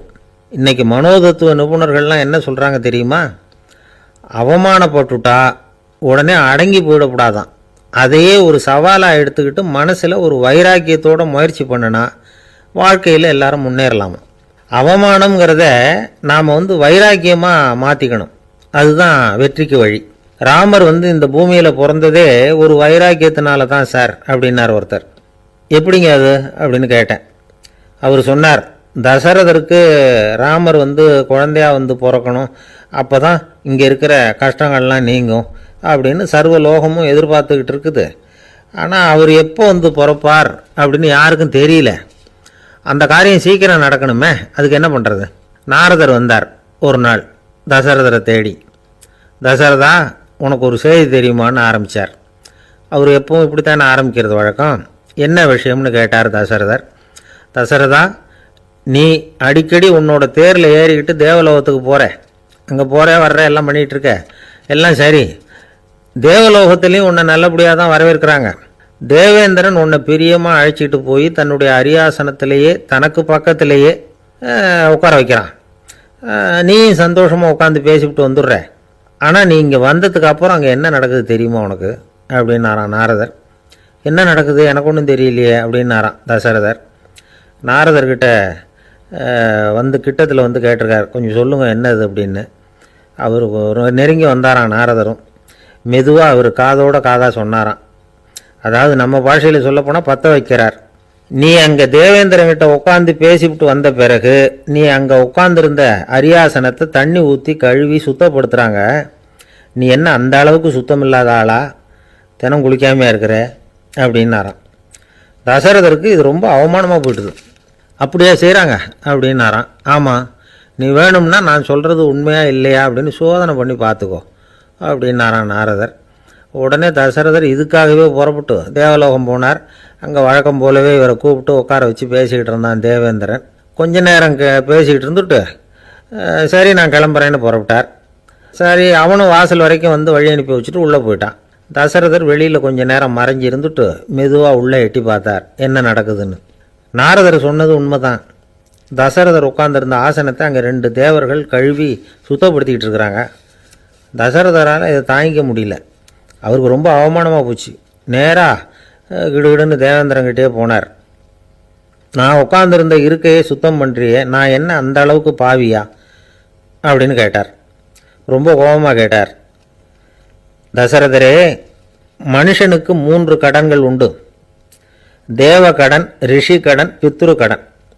இதை தீர்க்காதவன் பாவியாகிறான். இதில் மகனை பெறுவதால் தான் பித்ரு கடன் தீரும். உனக்கு மகன் கிடையாது, அதனால் நீ பாவியாகிற. பாவி உட்கார்ந்துருந்த இடம்ங்கிறதுனால அதை சுத்தம் செய்ய வேண்டியது எங்கள் கடமை அப்படின்னு நானும் தேவேந்திரன். இந்த இடத்துல தசரதருக்கு ஏற்பட்ட அவமானம் ஒரு வைராக்கியமாக மாறிச்சு. தேவேந்திரனே கேட்டுக்கோ, ஒரு மகனை பெற்ற பிறகு தான் இந்த சபையில் மறுபடியும் அடி எடுத்து வைப்பேன் அப்படின்னு சொல்லிவிட்டு போயிட்டாராம். போய் புத்திர காமேஷ் யாகம் பண்ணார். புத்திரர்கள் பிறந்தார்கள். இந்த கதையில் உள்ள கருத்து என்னன்னா, தேவேந்திரன் தசரதரை அப்படி அவமானப்படுத்தலைன்னா அவருக்கு இப்படி ஒரு வைராக்கியம் பிறந்திருக்குமா யோசிச்சு பார்க்கணும். நமக்கு ஏற்படுகிற சில அவமானங்களையும் வைராக்கியமாக மாற்றிக்குவோம். அப்படி மாற்றிக்கிட்டோம்னா வாழ்க்கையில் முன்னேறலாம். நம்ம ஆளுங்க சில பேர் அவமானத்தை வைராக்கியமாக மாற்றிக்கிறது எப்படி தெரியுமா? நம்மகிட்ட ஒரு பையன் சொன்னான், எங்கள் அப்பா என்னை எல்லாருக்கும் முன்னாடி வச்சு திட்டிவிட்டார், பொறுப்பு இல்லாமல் ஊர் சுற்றுறேன்னு சொல்லி அவமானப்படுத்தி விட்டார். இனிமேல் நீ என் முகத்திலேயே முழிக்காதரா போடான்னு வேற சொல்லிவிட்டார். எனக்கு ரோஷம் வந்துட்டுது. அந்த அவமானத்தை வைராக்கியமாக மாற்றிக்கிட்டேன். அன்னையிலேருந்து அவர் முகத்திலேயே முழிக்கிறது இல்லை அப்படின்னா. அப்படியான்னு கேட்டோம். ஆமாங்க, அவர் வீட்டில் இல்லாத நேரமாக பார்த்து உள்ளே சமையல் கட்டுக்கு போய் சாப்பிட்டுட்டு நைஸாக வெளியில் வந்துடுவேன் அப்படிங்கிறான் அவன். ஜவஹர்லால் நேரு பிரதமராக இருந்த சமயம் அவர் ஒரு தடவை சென்னைக்கு வந்திருக்கிறார். இங்கே சில முக்கிய நிகழ்ச்சிகளில் கலந்துக்கிறதுக்காக வந்திருந்தார். ஆளுநர் மாளிகையில் ஒரு நாள் ராத்திரி தங்கி மறுநாள் புதுடெல்லி புறப்படுறதாக ஏற்பாடு. நிகழ்ச்சியிலெல்லாம் முடிச்சுக்கிட்டு ஆளுநர் மாளிகையில் தங்கி இருக்கிறார். அன்றைக்கு இரவு படிக்கிறதுக்கு ஒரு முக்கியமான புத்தகம் அவருக்கு தேவைப்பட்டது. அந்த சமயத்தில் உலக அளவில் ஒரு முக்கியமான பொருளாதாரம் சம்பந்தமான ஒரு புத்தகம் வெளியாகி இருக்கிற விஷயம் அவருக்கு தெரியும். அந்த புத்தகம் மெட்ராஸுக்கு வந்திருக்குமா, அது இங்கே கிடைக்குமா அப்படின்னு விசாரிச்சிருக்கிறார் நேருஜி. அவர் இப்படி கேட்ட உடனே அங்கே இருந்தவங்கெல்லாம் ரொம்ப பரபரப்பாக செயல்பட ஆரம்பிச்சுட்டாங்க. முக்கியமான இடங்கள்ல எல்லாம் விசாரிச்சிருக்கிறாங்க அந்த புத்தகம் உங்ககிட்ட இருக்கான்னு. சென்னையில் உள்ள கன்னிமாரா நூல் நிலையத்துக்கு எப்படியும் அந்த புத்தகம் வந்திருக்கணும் அப்படின்னு ஒரு நம்பிக்கை. அங்கே விசாரித்தாங்க. அந்த புத்தகம் 2 நாளைக்கு முன்னாடி தான் அங்கே வந்திருக்குது அப்படிங்கிற விஷயம் தெரிஞ்சுது. உடனே எல்லாரும் அங்கே ஓடினாங்க. அவங்களுக்கு இன்னொரு சந்தேகம், புத்தகம் வந்திருக்கு சரி, அது இந்த சமயத்தில் வேற யாரும் படிக்கிறதுக்கு எடுத்துகிட்டு போயிருக்கக்கூடாதே அப்படிங்கிற சந்தேகம் இருந்தாலும் மனசுக்குள்ள ஒரு தைரியம். இப்படி ஒரு புத்தகம் வெளிவந்திருக்கிற விஷயமே நேருஜி சொல்லி தான் நமக்கே தெரியும். அதுவும் இல்லாமல் உலக பொருளாதாரம் சம்பந்தமான ஏதோ ஒரு புத்தகம் அது. அதை போய் இந்த நேரத்தில் அவ்வளவு ஆர்வமாக யார் எடுத்துகிட்டு போயிட போகிறாங்க அப்படிங்கிற தைரியம். இந்த தைரியத்தோடு அந்த நூல் நிலையத்துக்கு ஓடினாங்க. புத்தகத்தை தேடுனா அது கிடைக்கல, யாரோ எடுத்துகிட்டு போயிருக்கிறாங்க. நேருவுக்கு மட்டுமே தெரிஞ்சிருந்த அந்த புத்தகம் பற்றின விஷயம் சென்னையில் வேற ஒருத்தருக்கும் தெரிஞ்சிருக்குது. உடனே எல்லாரும் பரபரப்பாக அந்த அதுக்குன்னு இருக்கிற ரிஜிஸ்டர் இருக்குல்ல, பதிவேடு, அதை புரட்டி பார்க்குறாங்க யார் எடுத்துகிட்டு போகிறாங்கன்னு தெரிஞ்சுக்கிறதுக்காக. எடுத்துகிட்டு போனவங்க அதில் கையெழுத்து போட்டிருப்பாங்கல்ல, அதை பார்த்து யாருன்னு தெரிஞ்சுக்கலாம் அப்படிங்கிறதுக்காக தான் அதை புரட்டுறாங்க. அதோ அந்த புத்தகத்தோட பேர் பக்கத்தில் அதை எடுத்துக்கிட்டு போனவங்க கையெழுத்து உத்து பார்க்குறாங்க எல்லாரும். அதில் போட்டிருக்குது பேர் CN அண்ணாதுரை அப்படின்னு எழுதியிருந்தது. அவர் தான் பேரறிஞர் அண்ணா. நேரு படிக்க விரும்பின ஒரு புத்தகத்தை அதே நேரம் படிக்க விரும்பின இன்னொரு தலைவர் இவர். படிக்கிறதுல அவருக்கு இருந்த ஆர்வத்தை நாம் தெரிஞ்சுக்கணும்னா அதுக்கு எவ்வளவோ சம்பவங்கள் இருக்குது.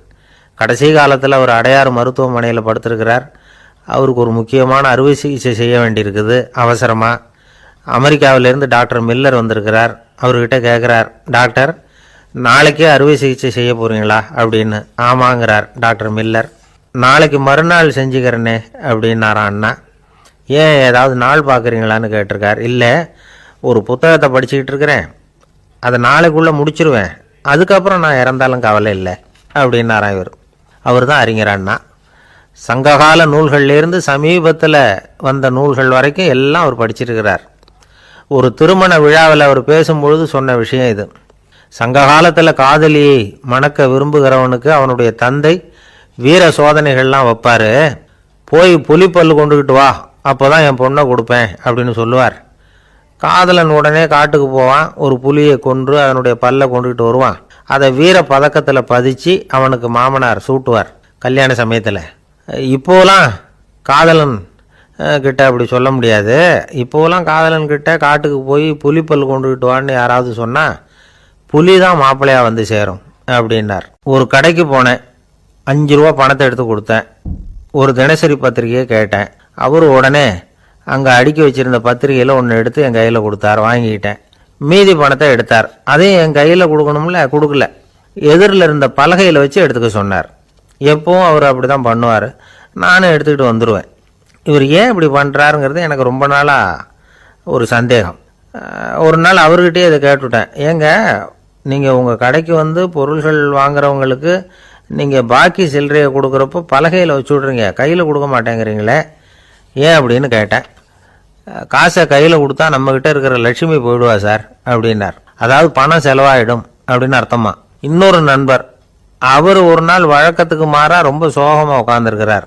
ஏங்க என்னாச்சு, ஏன் இப்படி கப்பலே கவிழ்ந்தது மாதிரி உட்காந்துருக்குறீங்க அப்படின்னு கேட்டேன். கப்பலே கவிழ்ந்திருந்தா கூட நான் இப்படி கவலைப்பட மாட்டேன் சார், வேற ஒன்று நடந்து போச்சுன்னார். என்னன்னு கேட்டேன். என் உச்சந்தலையில் பல்லி ஒன்று விழுந்துட்டுதுன்னார். அதுக்காகவா இப்படி அப்படின்னு ஆச்சரியப்பட்டேன். ஆமாங்க, பல்லி உச்சந்தலையில் விழுந்தால் பலன் என்னன்னு பஞ்சாங்கத்தில் பார்த்தேன், மரணம்னு போட்டிருக்கு அப்படின்னு சொல்லிவிட்டு அவர் தொடர்ந்து கவலைப்பட ஆரம்பிச்சிட்டார். இப்படியும் ஒருத்தர், என் கூட வேலை பார்க்குற ஒருத்தர் எப்படி தெரியுமா, தினமும் வலது காலை வச்சு தான் ஆஃபீஸுக்கு உள்ளே நுழைவார். என்னைக்காவது தவறுதலாக இடது காலை வச்சு உள்ளே வந்துட்டார்னா அன்னைக்கு பூரா மனசு சங்கடப்படுவார், எந்த வேலையும் சரியாக ஓடாது. கேரம் போர்டு ஆடுற ஒருத்தர் எப்போ ஆட உட்காந்தாலும் ஸ்ட்ரைக்கரை கை தவறி கீழே விழுற மாதிரி பண்ணி அதுக்கப்புறம் அதை எடுத்துக்கிட்டு ஆட உட்காருவார். ஏன்னா எப்போ ஒரு தடவை நிஜமாவே அது வந்து கை தவறி கீழே விழுந்திருக்குது, அன்னைக்கு பிரமாதமாக ஜெயிச்சுட்டார். உடனே ஒரு முடிவுக்கு வந்துட்டார், கை தவறுனா லாபம் அப்படின்னு. அதுக்கப்புறம் அதையே பழக்கமாக்கிக்கிட்டார். பூனை குறுக்க போனால் சகனம் சரியில்லைன்னு நினைக்கிறவங்க உண்டு. ஆனால் ஒருத்தர் எப்படி தெரியுமா, அவர் வெளியில் கிளம்புற சமயம் பக்கத்து வீட்டு ரேடியோவில் மியாவ் மியாவ் பூனை குட்டின்னு பாட்டு சத்தம் கேட்டால் கூட போதும், சகனம் சரியில்லைன்னு பிரயாணத்தை கேன்சல் பண்ணிவிடுவார். இப்போ இவ்வளவு எதுக்கு சொல்கிறோம்னா, அளவுக்கு மீறின சகுன நம்பிக்கைகள் இருக்கு பாருங்க, இதோட பயமும் சேர்ந்துக்கிட்டதுன்னு வச்சுக்கோங்க, இது ஒருத்தருடைய மனநிலையை பாதிச்சிடும். இது வந்து உளவியல் நிபுணர்கள் சொல்கிற கருத்து. வாழ்க்கையே தடுமாற வச்சிரும். பாதுகாப்பு இல்லாத உணர்வு, ஒரு விதமான டிப்ரெஷன் மனநிலை, இதெல்லாம் தான் இதுக்கு காரணமாக அமையலாம். ஒரு காலத்தில் பிரஷ்யா அப்படின்னு ஒரு தேசம் இருந்தது. இப்போ ஜெர்மனி இருக்குல்ல, இதோட பெரும்பகுதி ஒரு காலத்தில் பிரஷ்யாங்கிற பேரில் இருந்தது. அப்போ அதுக்கு அரசராக இருந்தவர் மகா ஃப்ரெடரிக், அதாவது ஃப்ரெடரிக் தி கிரேட் அப்படின்னு சொல்லுவாங்க. அந்த ராஜாவுக்கு ஒரு சந்தேகம், நாம் பல வகையான வரிகளை விதித்து வசூல் பண்ணுறோம், அப்படி பண்ணி வருமானம் குறைஞ்சிக்கிட்டே போகுதே, இதுக்கு என்ன காரணமாக இருக்கும்? இதுதான் அவருக்கு ஏற்பட்ட சந்தேகம். ஒரு சமயம் அந்த அரசர் தம்முடைய அமைச்சர்களையும் பிரபுக்களையும் தளபதிகளையும் கூப்பிட்டு ஒரு விருந்து வச்சார். விருந்து முடிஞ்சதும் அவங்கள பார்த்து இந்த சந்தேகத்தை கேட்டார். வரிகள் அதிகமாக விதித்து வருமானம் குறையறதுக்கு என்ன காரணம் அப்படின்னு கேட்டார். பல பேருக்கு இதுக்கு சரியாக பதில் சொல்ல தெரியல. அனுபவசாலியான ஒரு தளபதி எழுந்திருச்சார். அரசே, அது எப்படிங்கிறத இப்போ உங்களுக்கு காட்டுறேன்னார். உடனே ஒரு பெரிய பனிக்கட்டி ஒன்றை தன்னுடைய கையில் எடுத்தார். அதை அப்படியும் எப்படியும் திருப்பி பார்த்தார். அப்புறம் அடுத்தவர்கிட்ட கொடுத்தார். அவர் அதை அப்படியும் எப்படியும் திருப்பி பார்த்துட்டு அடுத்தபடியாக இருந்தவர்கிட்ட கொடுத்தார்.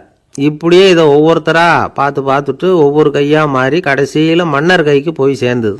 மன்னர் கைக்கு அந்த பனிக்கட்டி போய் சேர்ந்தப்போ அது கொஞ்சம் கொஞ்சமாக உருகி ஒரு பட்டாணி கடலை சைஸுக்கு ஆயிட்டுது. மன்னர் யோசனை பண்ணார், வரி அதிகமாக போட்டாலும் வந்து சேர்றது குறைவாக இருக்கிறதுக்கு என்ன காரணம் அப்படிங்கிறது அவருக்கு புரிஞ்சு போச்சு. காலம்தான் மாறிட்டு இருக்கே தவிர இந்த கையூட்டு வாங்குற பழக்கம் மாறினதாக தெரியல.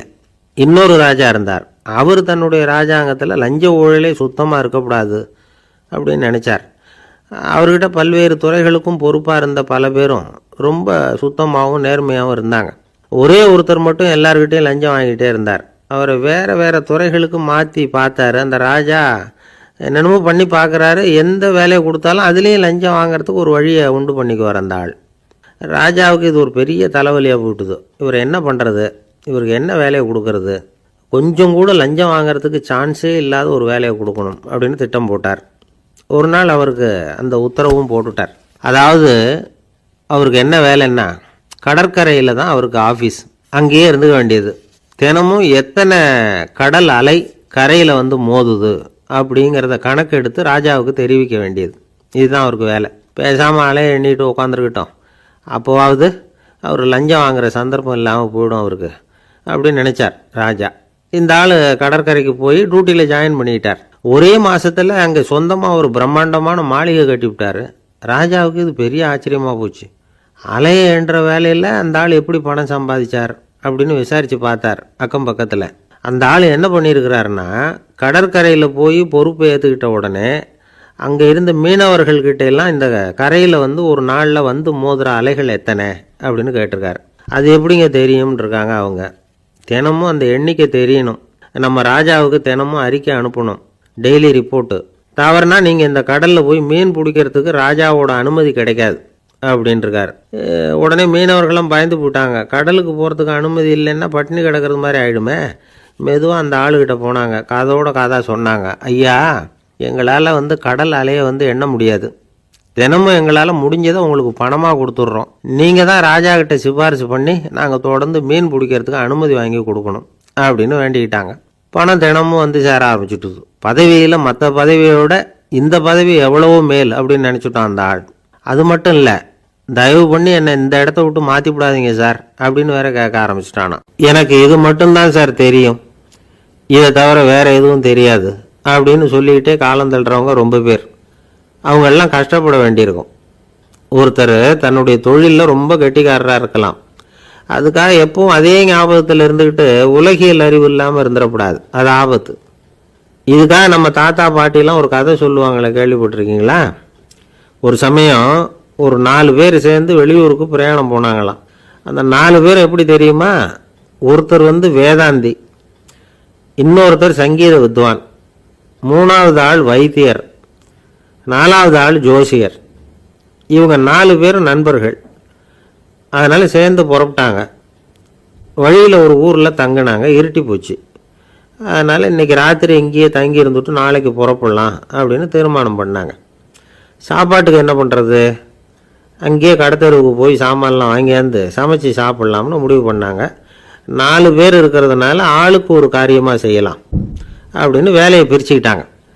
வைத்தியர் வந்து கரிகாய் வாங்க போனார், வேதாந்தி வந்து எண்ணெய் வாங்க போனார், ஜோசியர் வந்து பலசரக்கு வாங்க போனார், சங்கீத வித்வானுக்கு சமைக்கிற வேலை.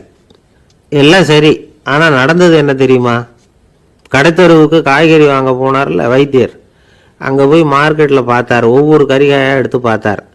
இது பித்தம், உடம்புக்கு ஒத்துக்காது, இது வாயு, உடம்புக்கு ஒத்துக்காது அப்படின்னு ஒவ்வொன்றா தள்ளினார். கடைசியில் ஒன்றுமே தேரல, வெறுங்கையோடு திரும்பி வந்துக்கிட்டு இருக்கிறார். எண்ணெய் வாங்க போனார் வேதாந்தி, அவர் ஒரு தொன்னையில் எண்ணெயை வாங்கினார். பேசாமல் அதை எடுத்துகிட்டு வர வேண்டியது தானே, முடியல. அவருடைய வேதாந்த மூளை சிந்திக்க ஆரம்பிச்சுட்டுது. இந்த தொன்னைக்கு எண்ணெய் ஆதாரமா அல்லது எண்ணெய்க்கு தொன்னை ஆதாரமா அப்படிங்கிற ஆராய்ச்சியில் இறங்கினார். என்னாச்சு தெரியுமா? அப்படி கவுத்து பார்த்தார். வாங்கின எண்ணெய் பூராவையும் வழியில் கொட்டிவிட்டு வெறும் தொண்டையோடு வந்து சேர்ந்தார். பலசரக்கு வாங்க போனார் ஜோசியர். அவர் ஒரு வழியில் பார்த்தாரு. வழியில் வந்தவங்களெல்லாம் அங்கங்கே ஒரு மரத்தடியில் உட்கார வச்சு அவங்களுக்கெல்லாம் ஆர்வம் சொல்ல ஆரம்பிச்சிட்டார்.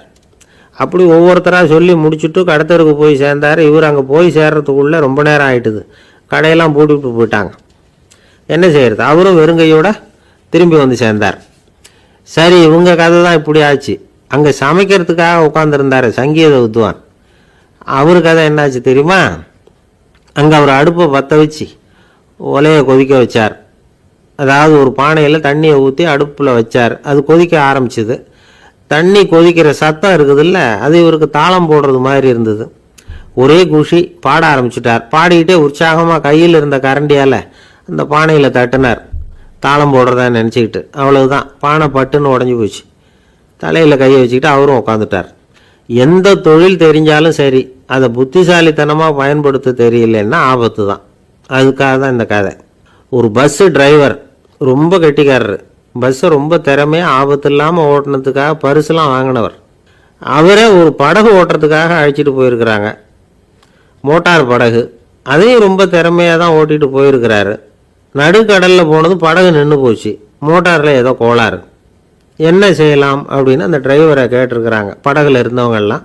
அப்போ அவர் சொன்னாராம், கவலைப்படாதீங்க, ஒன்றும் பிரச்சனை இல்லை, எல்லாரும் கொஞ்சம் கீழே இறங்கி பின்னாடி தள்ளுங்க, மோட்டார் ஸ்டார்ட் ஆகிடும் அப்படின்னாராம். ஒரு ஊரில் ஒரு இளைஞன் இருந்தான். ஒரு நாள் அவன் ஒரு குருவை தேடிட்டு புறப்பட்டான். ஊரை விட்டு வெளியில் போனான். போகிற வழியில் ஒரு காடு. அந்த காட்டில் ஒரு மரத்தடியில் ஒரு பெரியவர் உட்காந்துருக்கிறார். அமைதியாக மௌனமாக அவர் அமர்ந்திருக்கிறார். இந்த பெரியவரை விசாரிக்கலாம், குருவை தேடி கண்டுபிடிக்கிறதுக்கு இவர் ஏதாவது ஒரு வழி சொல்லி கொடுப்பார் அப்படின்னு நினச்சிக்கிட்டு அவரை நெருங்கினான். ஐயா, எனக்கு ஒரு குரு தேவை, எங்கே கிடைப்பார், அவரை எப்படி அடையாளம் கண்டுபிடிக்கிறது, அதை பற்றி ஏதாவது விவரம் சொன்னீங்கன்னா நான் கண்டுபிடிச்சிக்குவேன் அப்படின்றான். பெரியவர் நிமிர்ந்து பார்த்தார். தம்பி, அது ரொம்ப சுலபம். அவர் வயசானவராக இருப்பார், என்னை விட சுமார் 30 வயசு அதிகமாக இருக்கும். அவர் ஒரு மரத்தடியில் தான் உட்காந்துருப்பார் அப்படின்ட்டுருக்கான். சரிங்க பெரியவரே, அது என்ன மாதிரியான மரம், எப்படி இருக்கும் அப்படின்னு கேட்டிருக்கான். பெரியவர் அந்த விவரங்களையும் சொல்லியிருக்கிறாரு. அது மட்டும் இல்லை, சந்திக்கிற நாள், நேரம், வினாடி முதற்கொண்டு எல்லா விவரங்களையும் துல்லியமாக சொன்னாராம். இவ்வளவு விவரங்களை இவரால் எப்படி சொல்ல முடியுது அப்படின்னு இவனுக்கு ஆச்சரியம். இருந்தாலும் அந்த பெரியவர் கடைசியாக ஒரு விவரம் சொன்னார். அது என்ன தெரியுமா, எப்படியும் நீ அவரை சந்திக்கிறதுக்கு ஒரு 30 வருஷம் ஆகும் அப்படின்னு சொல்லிவிட்டாராம். ரொம்ப நன்றிங்க பெரியவரே அப்படின்னு சொல்லிவிட்டு அந்த இளைஞன் புறப்பட்டுருக்கான். இப்போ அவனுக்கு குரு பற்றின விவரம் எல்லாம் கிடைச்சிட்டுது, சந்திக்கிற நேரமும் தெரிஞ்சுட்டுது. ஆனால் 30 வருஷம் அவரை தேடி அலைய வேண்டியிருக்குமே. அவன் தேட ஆரம்பித்தான். காடு மலை எல்லாம் சுற்றி அலைஞ்சான். பல வருஷங்கள் தேடினான், அழுத்து போயிட்டான். கடைசியில் அவனுக்கும் வயசாயிட்டுது. கடைசியில் தன்னுடைய சொந்த ஊருக்கே திரும்பி போய்கிட்டு இருந்தான். அங்கே ஒரு மரத்தடியில் அவன் தேடிக்கிட்டு இருந்த குருநாதர் கிடைச்சார். யார் அவருன்னா, 30 வருஷத்துக்கு முன்னாடி வழி சொல்லி கொடுத்தாருல அதே பெரியவர். அவருக்கு இப்போ 30 வயசு அதிகமாக இருந்தது. அதே மரம், அன்னைக்கு பெரியவர் சொன்ன அடையாளம் இப்போ பொருத்தமாக இருந்தது. இப்போ அந்த பெரியவர் சொன்னார், சரியாக வந்து சேர்ந்துட்டேன், வா, உனக்காக தான் நான் இவ்வளவு காலமும் காத்துக்கிட்டு இருந்தேன் அப்படின்னாராம். என்ன சொல்கிறீங்கன்றிருக்கான். 30 வருஷத்துக்கு முன்னாடி என்கிட்ட வந்தியே, அப்போவே என் காலம் வந்து முடிஞ்சு போயிருந்தது. அப்போவே என்ன உனக்கு அடையாளம் தெரியல, அதனால் இவ்வளவு காலம் உனக்காக காத்துட்டு இருக்கும்படி ஆயிட்டுது அப்படின்னாராம். ஐயா, அப்போவே நீங்கள் சொல்லியிருக்கலாமே, இதுதான் 30 வருஷம் கழித்து நீ சந்திக்க போகிற இடம், நான் தான் உன்னுடைய குரு அப்படின்னு சொல்லியிருக்கலாமே அப்படின்ட்டுருக்கான். அந்த பெரியவர் சிரிச்சுக்கிட்டே இதுக்கு பதில் சொன்னாராம். நான் எவ்வளவோ விவரமாக தான் சொன்னேன், நீ சரியாக புரிஞ்சிக்கல. காரணம், அப்போ நீ போதுமான அளவுக்கு பக்குவம் பெற்றிருக்கவில்லை, அதனால் புரியும் சக்தி இல்லாமல் போயிட்டுதப்போ 30 ஆண்டு காலம் நீ அலைஞ்சி தெரிஞ்சிருக்கிற. அது காரணமாக இப்போ உனக்கு அந்த பக்குவம் வந்துட்டுது, அதனால தான் அடையாளம் காண முடிஞ்சது, நானே உன்னுடைய குரு அப்படின்னாராம். இதுலேருந்து என்ன தெரியுதுன்னா, ஆன்மீகத்தில் மாணவனாக சேர்றதுக்கு கூட ஒரு பக்குவத்தன்மை தேவைப்படுது. ஒரு பெரிய ஞானி, அவர்கிட்ட சீடனாக இருக்க ஒருத்தன் வந்தான், எதிரில் நின்னான். ஞானி அவனை வெகு நேரம் உற்று பார்த்தார். அப்புறம் சொன்னார், சீடனாக இருக்கிறது ரொம்ப சிரமம்னார். நான் தயாராக இருக்கிறேன்னா. அது இன்னமும் சிரமமாச்சே, இங்கே வந்து குருவாக இருக்கிறது மட்டுமே சுலபம் அப்படின்னாராம். அப்படின்னா நான் குருவாகவே ஆயிடுறேன் அப்படின்னானா. இது போலவே இந்த காலத்தில் கதை ஒன்று உண்டு. ஒரு பள்ளிக்கூடத்தில் வகுப்பு ஆசிரியர் மாணவனை திட்டிக்கிட்டு இருந்தார். டேய், நீ 100க்கு 10 மார்க்கு தான் வாங்கிக்கிட்டு இருக்க, இவ்வளவு மோசமாக நீ படித்தா கடைசியில் மாடு மேய்க்கிறது கூட லாய்க்கு இல்லாதவனா ஆயிடுவேன், அதுக்கப்புறம் என்ன செய்ய போகிற அப்படின்னாராம். பையன் தலையை சொரிஞ்சிக்கிட்டே சொன்னானா, சார் அப்படின்னா ஒன்று செய்கிறேன் அப்படின்னானா. இவர் கேட்டிருக்கார், என்ன செய்ய போகிறேன்னு. வேற என்ன சார், உங்களை மாதிரி ஒரு ஆசிரியர் ஆயிடுறேன் அப்படின்னானா. இமயமலை அடிவாரத்தில் ஒரு மடம், அங்கே ஒரு சன்னியாசி இருந்தார். அவர்கிட்ட ஒருத்தர் வந்தார். சுவாமி, ஆசையை உதற நினைக்கிறேன், முடியல, ஒட்டிக்கிட்டே வருது அப்படின்னாராம். இப்படி உட்கார, ஒரு கதை சொல்கிறேன் அப்படின்னு சொல்லி அவர் சொல்ல ஆரம்பித்தாராம். அவர் சொன்ன கதை என்னென்னா, ஒரு ஊரில் ஒரு ஆள் இருந்தான். அவன் பேர் குப்புசாமி. அவன்கிட்ட எப்பவும் ஒரு பழைய தொப்பி இருக்கும், விடவே மாட்டான். அதனால் அவனை எல்லாரும் தொப்பி சாமி அப்படின்னு தான் கூப்பிடுறது வழக்கம்.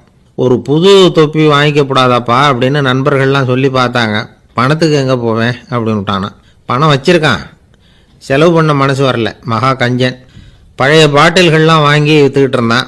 அப்படி ஒரு தடவை பழைய கண்ணாடி சாமான்களை ஏலத்தில் எடுத்தப்போ அதில் ஒரு அருமையான சென்ட் பாட்டில் கிடச்சிது. உடனே ஒரு ஐடியா பண்ணான். அந்த சென்ட்டை சின்ன சின்ன பாட்டில்களில் அடைச்சி ஜன்னல் ஓரமாக அடுக்கி வச்சுட்டான். அதை விற்றா நிறைய பணம் கிடைக்குமே, அதனால்.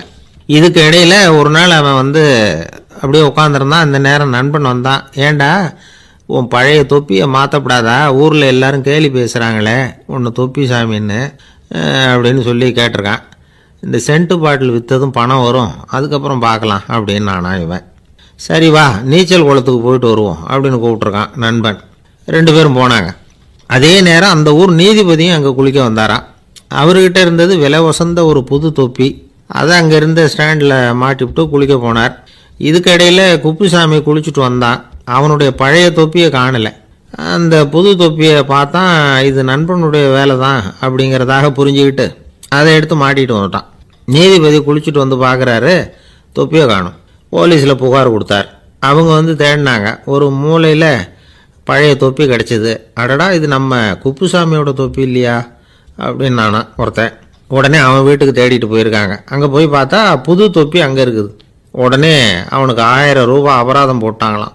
அவன் பணத்தை கட்டிவிட்டு ரொம்ப எரிச்சலோடு வீட்டுக்கு வந்தான். பழைய தொப்பி கண்ணில் பட்டுது. மறுபடியும் உன்னால தானே எனக்கு 1000 ரூபா நஷ்டம் அப்படின்னு சொல்லி அதை எடுத்துக்கிட்டு அப்படி போயிருக்கான். அந்த ஊர் குளத்தில் வீசி எரிஞ்சிட்டு வந்துட்டான்.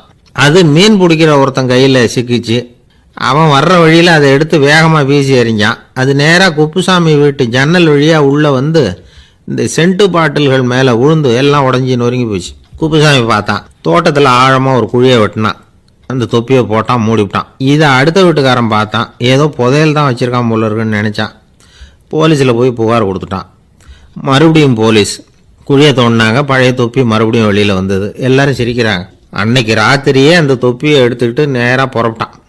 ஒரு கல்லில் அதை சேர்த்து கட்டி குடிநீர் தொட்டி இருக்கும்ல அதில் போட்டுட்டு வந்துட்டான். இனிமேல் என்ன பண்ணும் பார்ப்போன்னு. ஒரு நாள் திடீர்னு குழாயெல்லாம் அடைப்பட்டு போச்சு. மாநகராட்சி அலுவலர்கள் என்னன்னு பார்த்தா அந்த பழைய தொப்பி குழாயை அடைச்சிக்கிட்டு இருக்குது. இது குப்புசாமியோட தொப்பிங்கிறது தான் எல்லாருக்கும் தெரியுமே. உடனே குடிநீரை பாழாக்கணத்துக்காக குப்புசாமிக்கு கோர்ட்டு 2500 ரூபாய் அபராதம் போட்டுவிட்டுது. அதையும் கட்டிவிட்டு வெளில வந்தான். கடைசியாக முடிவு பண்ணான். ஒரு நெருப்பு குச்சியை கிழிச்சான். தொப்பியை கொளுத்தினான். எரிஞ்சது. எடுத்து வெளில எரிஞ்சான். கொஞ்ச நேரத்தில் தீ அணைப்பு படம் வந்துட்டுது. ஆமாம், இவன் எடுத்து எரிஞ்சது வெளியில் விழுந்து வீட்டு கூரையே பற்றிக்கிட்டு எரிய ஆரம்பிச்சுட்டுது. அவனோட பணத்தாசையும் அதோட சேர்ந்து எரிஞ்சு போச்சான். இப்படி ஒரு கதை. இந்த கதையை சொல்லி முடித்தார் அந்த இமயமலை அடிவாரத்தில் இருந்த சன்னியாசி.